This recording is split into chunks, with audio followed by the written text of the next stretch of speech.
about that? Technology is a wonderful thing. Without hesitation, I can say that every company we interview is primarily interested in raising capital. But we always ask the questions, are you ready to raise capital? Would you know what to do with the money even if it were provided to you? Or is your management team and your technology far enough along to inspire investment? Or are you in fact a technology looking to become a business as opposed to a business looking to expand into new technologies? These are serious questions. It's kind of the new paradigm. If you were to turn yourselves around and view yourselves as investors, would you invest in you, considering the risk, considering the technologies, considering all that's at stake? Very serious questions for an entrepreneur. All right, we're going to move on. How many of you have ever seen this chart before? Nobody? Nobody has gone through the valley of death. The dip right here, that is the debt. That is the negative balance sheet that companies experience as they invest money now in hopes of making it back upon the success. So you can see here, when a company begins, we've got some funding from those friends, families, and fools, and I know there are, friends, family, and those other folks. And I know there are some people here in the audience who have gone through this. So now you've got sort of a positive cash flow, and you're feeling all happy, but you get along down this path, and the cash starts to dwindle. And nowhere in this valley of death more evident than in clean technology. And that's, as you know, one of our focuses here. Startups face the most difficult of challenges. On one hand, there's the challenge of teams seeking anywhere from $50,000 to $5 million or more in funding to begin to translate their science into an industrial process.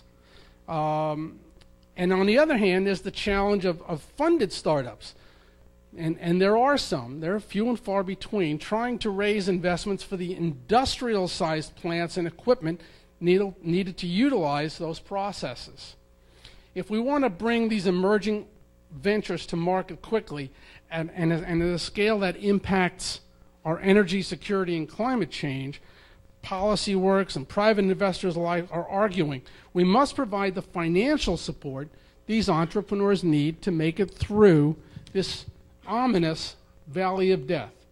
Now, statistically, a lot of companies don't make it through this valley of death. And I don't want to scare anybody away, but it's a real issue and getting more real, and we can touch on some developments in a little while. Watch this technology just work. There you go. Who's laughing at me? Ron. The moment when the heart stops pumping or the lungs stop breathing, indeed, doctors now take great care in noting not just the immediate cause of death, but although the antecedent causes. The patient died of whatever, due to whatever. So antecedent causes are also related into the valley of death structure. It's never the problem that it was the management or it was a bad piece of technology to start with. It was always something else and something else and something else. What we try and do is actually initially get to the root of where the issues may be or may be lurking. I'm making a mess of this. Okay.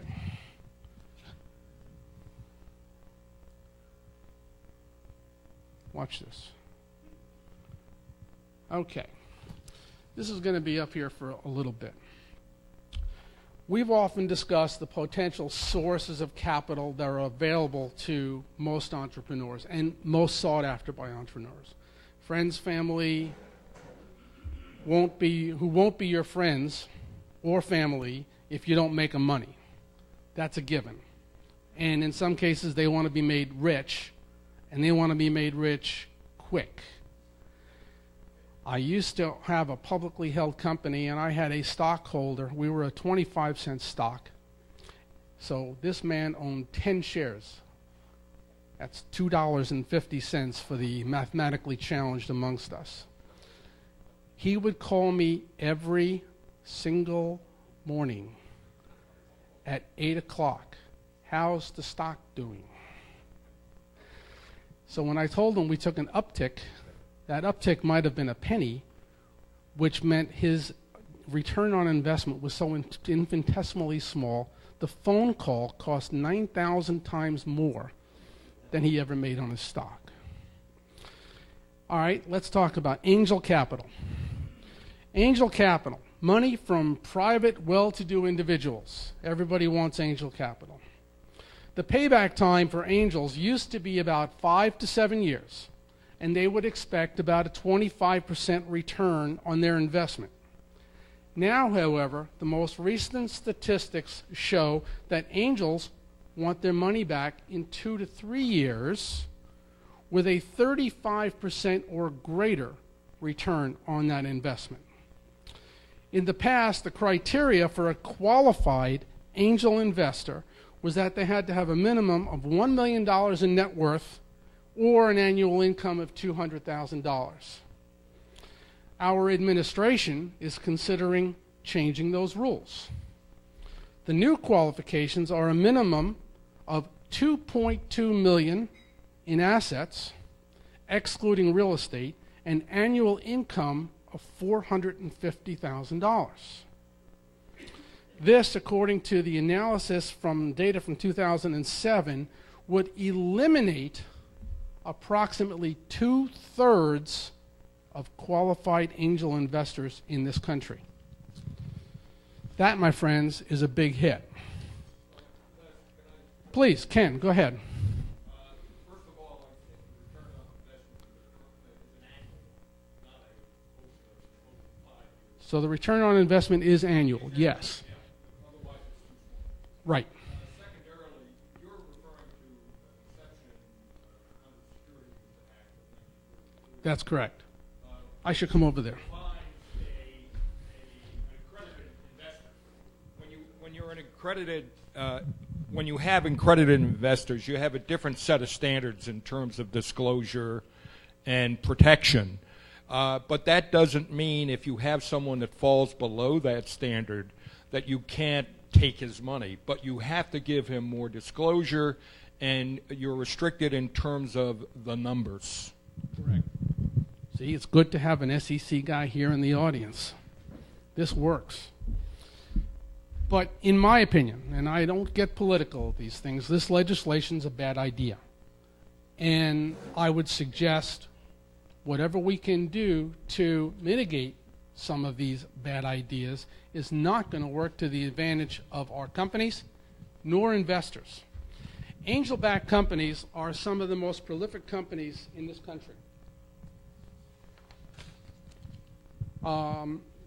There have been so many that have been started by angel capital. Google, Microsoft early on, and a host of others.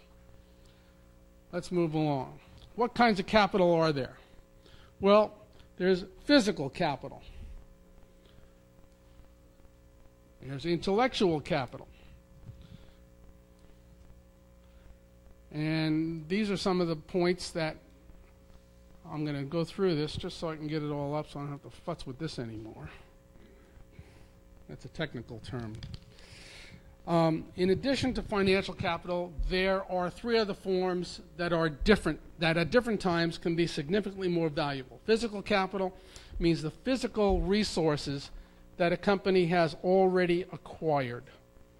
Intellectual capital is the knowledge and skills of a company. And social capital means you're tapping into someone's contact or social network. While a startup's balance sheet might clearly show where they stand with respect to their financial and physical capital, it does little to reveal their intellectual and social capital.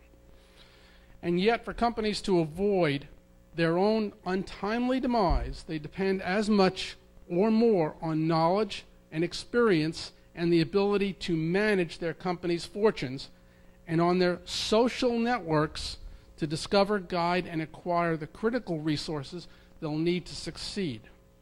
Supporting the success of small companies advancing clean technologies requires more than financial or physical capital. It requires ensuring that these companies have access to the best knowledge and experience, the right social networks as they get started.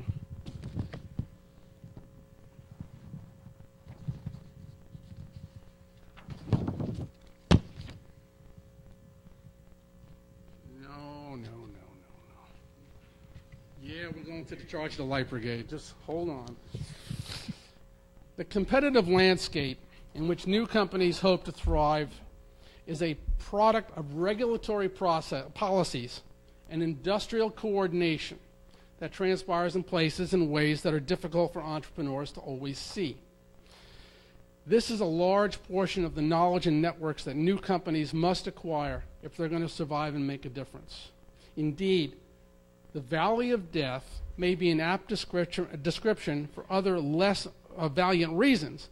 The term came from Lord Alfred Tennyson's famous poem, guess what? The Charge of the Light Brigade, describing the tragic British cavalry charge over open terrain in the Battle of Balaclava in the Crimean War. I was there for that, in which 278 of 607 soldiers were killed or wounded within moments. Guess what's coming next? Oh, I did it again. Hold on. Ta-da! All right, how many of you in high school read Tennyson? Anybody? Oh, good. Harv, you want to repeat the charge?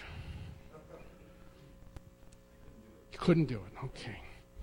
At 11 o'clock, our light cavalry brigade rushed to the front. The Russians opened on them with guns from the redoubts on the right, with volleys of musketry and rifles. They swept proudly past, glittering in the morning sun in all the pride and splendor of war. We could hardly believe the evidence of our senses. Surely that handful of men were not going to charge an army in position. Alas, it was but too true. Their desperate valor knew no bounds, and far indeed it was removed from its so-called better part, discretion. They advanced in two lines, quickening the pace as they closed towards the enemy. A more fearful spectacle was never witnessed by those who, without the power to aid, beheld their heroic countrymen rushing to the arms of sudden death. My favorite part. But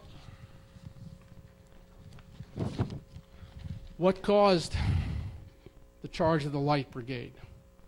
Well, it was poor intelligence. It was miscommunication, unthinking obedience on the part of their commanders. That was the antecedent cause of the charge of the Light Brigade into the Valley of Death. Companies run out of money for all sorts of reasons, including perfectly good ones. The market wasn't ready, the technology couldn't scale, or the economy just tanked. But some of those reasons might have been avoided. The public financing of new ventures can prolong a company's life, but it won't fix poor planning, miscommunication, or blind faith. Money hides more bad decisions than it cures. To ensure companies make the transition from small ventures to a substantial business, financial capital may be the last form of capital startups need.